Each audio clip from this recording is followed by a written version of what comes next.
It's no secret that my favorite band's the Beatles. I have way too many Beatles records. Is there such a thing as too many Beatles records? No, probably not.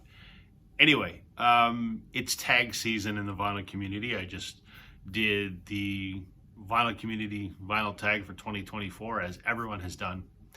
And just yesterday, Rachel over at Rachel's Ghost has started a Beatles tag. Well, of course I got to do it. I have a buttload of Beatles records. So here you go, Rachel. Here's my Beatles tag 2024.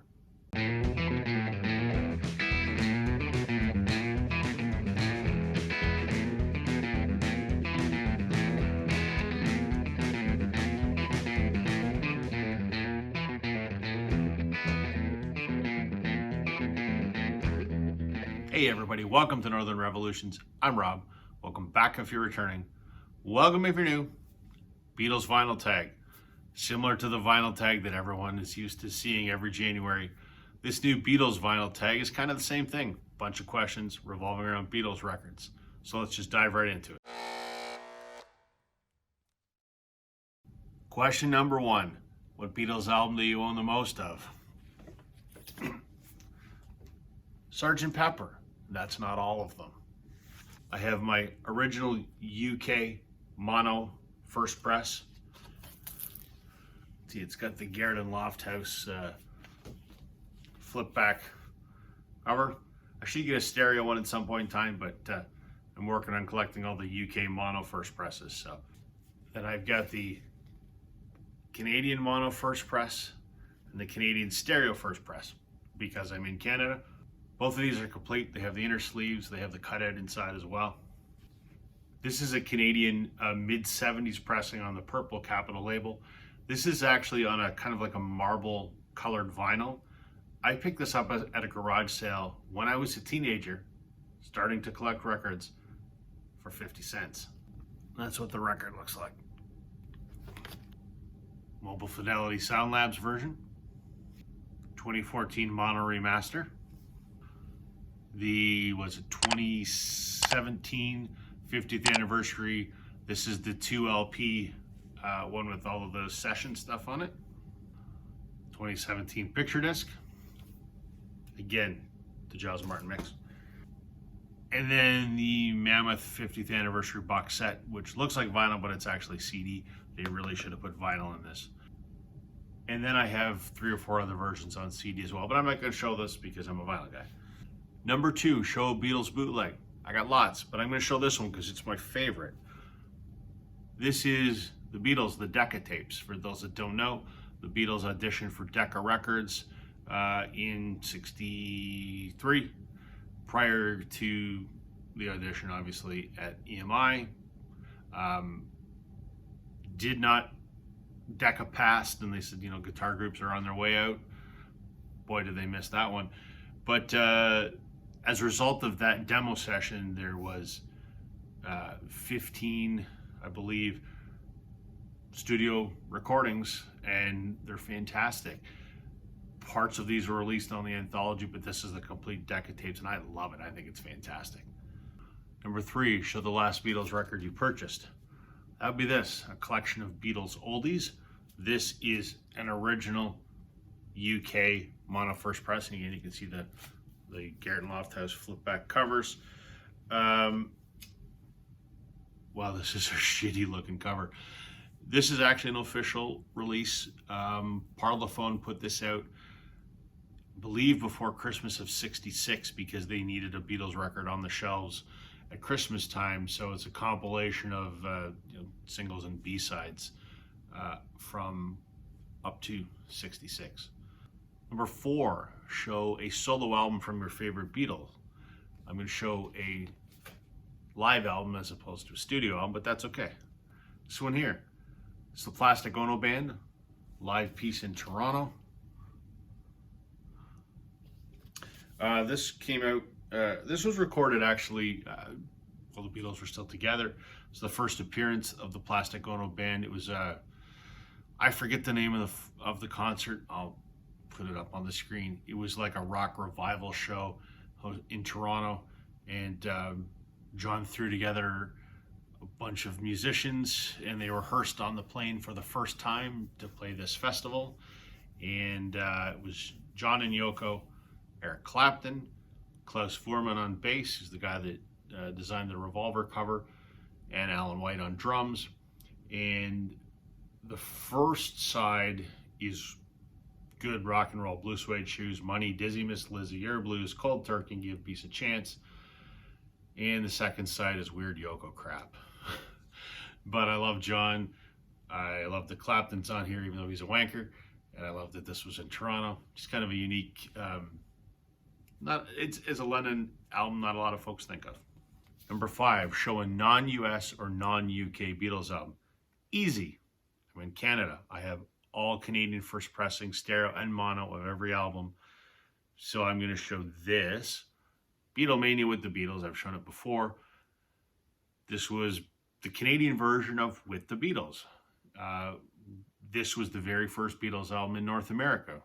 We beat the Americans to the market with the Beatles because EMI in Canada had the foresight that they thought, let's take a gamble on a few of their singles, and one of them charted. So we put out this album prior to VJ putting out Introducing the Beatles in the US. So there are actually 3 unique Canadian Beatles albums. There's Beatlemania with the Beatles, there's Twist and Shout, and then there is Long Tall Sally. I have all those, they're great, but I'm going to show this one because this was the first one, and this was also my dad's copy. It's got his name up there on the cover, and this was the record that started this whole thing for me. Number 6, show a Beatles single or an EP. So I'm going to show this single on Atco. This is the Beatles' Ain't She Sweet, back with Nobody's Child. Ain't She Sweet, the Beatles recorded when they did those sessions with Tony Sheridan in Hamburg in, I think it was 62 or 61, whatever it was, prior to even making it big in England. So, Ain't She Sweet. Number 7, show an album that features a Beatles cover. So I'm going to dig real deep on this one. I have many, but I'm going to go deep on this.